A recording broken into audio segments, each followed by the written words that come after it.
just back on the CB500X, I just thought about, you know, why this bike, or, you know, what's the difference between this one and the Rally. And I think the main difference for me is the weight. This thing, I think I've run across the scale at my last job, and it was like 470. You know, with luggage in it, I think, with, you know, most of my camping gear in it. It was about 470, and I picked it up 5 times one day with help, of course, but that was a lot, and I just feel the weight off-road. And the suspension's pretty good, but it's more harsh, you know, it's more stiff, so it doesn't soak quite as much up, and it's shorter travel.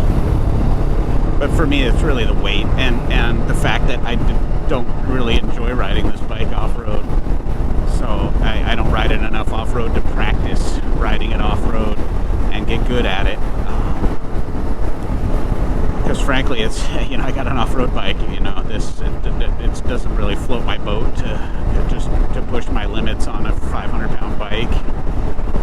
Especially since a lot of my riding is alone, you know, I don't want to have to pick this thing up very often, if at all. And, you know, I've dumped it around town a couple times, or you know, 0 speed drops and things like that, just messing around, and every time been able to get it up, back up on its tires myself and stuff. But I don't like the thought of having to, you know, pick this thing up very often. And it does pretty well, I think. For what it is, you know, you can ride any bike off-road. It's just a matter of, do you want to, or are you going to practice? And then I got bikes I'd rather ride off-road. So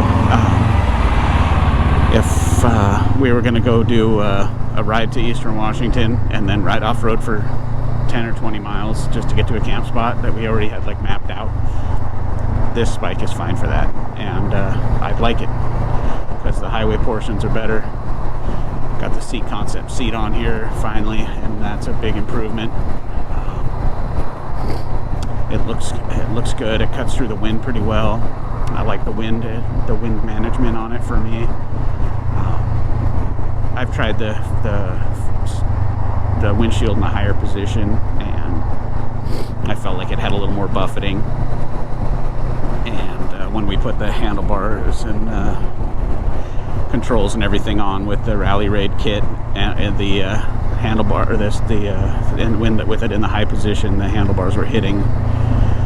So I just moved it right back down, and it's been there ever since, and I like it that way. It's a pretty crashable bike, I think, you know, with the skid plate on there and these hand guards.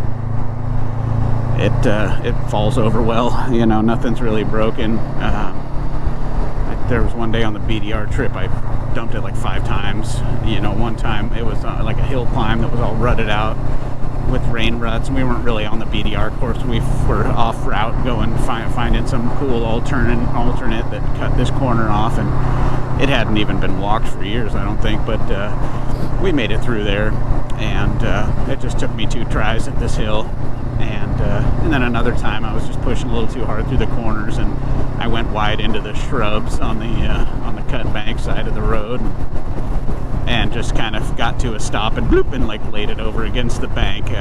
You know, I couldn't get my feet down, or didn't want to squish my leg or something, so I picked it up, and that wasn't really it was really a fall. I mean, it was just kind of a comical thing. I hopped off, took a picture, and then we had an older BDR map, and there's a 7100 road that goes kind of like from Kashmir to Beehive Reservoir, and since then the route that washed out a number of years ago, and we were looking for this road, and we met a local who said, oh hey, yeah, I know where that road is, it's right here, so follow me, you can do it. And I looked at the entrance, and it was like an 8-foot deep V, big trough, and I was like, no, I can't do that. He was like, oh yeah, you'll be fine, watch me do it, it'll be fine. And so my buddy and this guy, you know, talked me into taking this hard route, and it was pretty tough, you know, in and out of creeks and little narrow ledges above the river. I made it through, but it wasn't fun. And by the end of it, I was just exhausted, you know, mentally and physically from the stress of the whole situation. But we made it through, and I was real tired, and I was like, let's just get to the campground. The guy told us it was like, oh, it's 5 minutes away. It was like an hour. But we were riding along, and there was just mud right down the middle of the road, and I hit that mud, and it just like, I couldn't, you know, my arms were exhausted, and it just cranked the wheel fully sideways, and I went blap down in the mud hard, and I just laid there, and my buddy's like, are you all right? And I'm like, yeah, I'm all right. But I don't want to do this anymore, you know, and I made him crash behind me because I was going so slow through the corners. So, you know, if you get to that point, just stop riding and take a break. You know, you're only going to risk injuring yourself. But yeah, that's what made me kind of go, yeah, this isn't the right bike for me to do backcountry discovery route trips on. You know, I've got no interest in riding this hard off-road stuff, you know, on this bike. But I have had these thoughts where, you know, my buddy's like, what if we go to Colorado? You're going to want something better on the highway. I was like, dude, I could tow my bike to Colorado.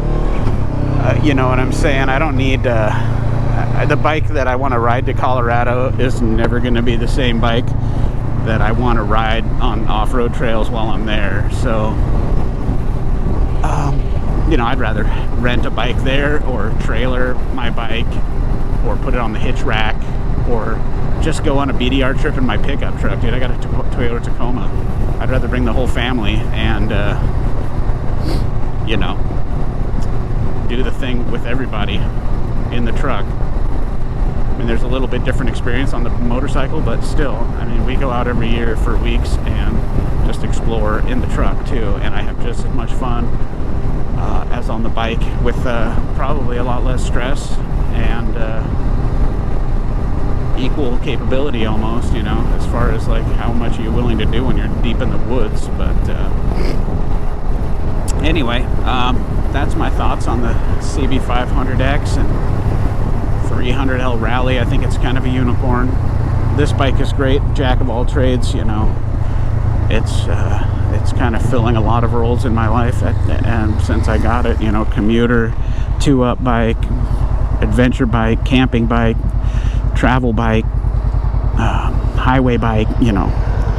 And I still think it's got a place for me, and I'm not going to get rid of it anytime soon. If I did, maybe a 10-race 700, but a bike that'll go 100 easily will have me going 100 all the time on it. So you know, this bike goes 100, but it's a stretch, so it's pretty comfortable around 70, 75. But you know, pushing it to 100, I've had it like at 100 once, I think, without the luggage on it. With the luggage on it, I'm like 97 or something. So your results may vary, but it's not a really, really fast bike, which is good. But it has pretty good brakes for just having one disc. I usually use one finger. All right, I'll stop talking about this thing now. See ya.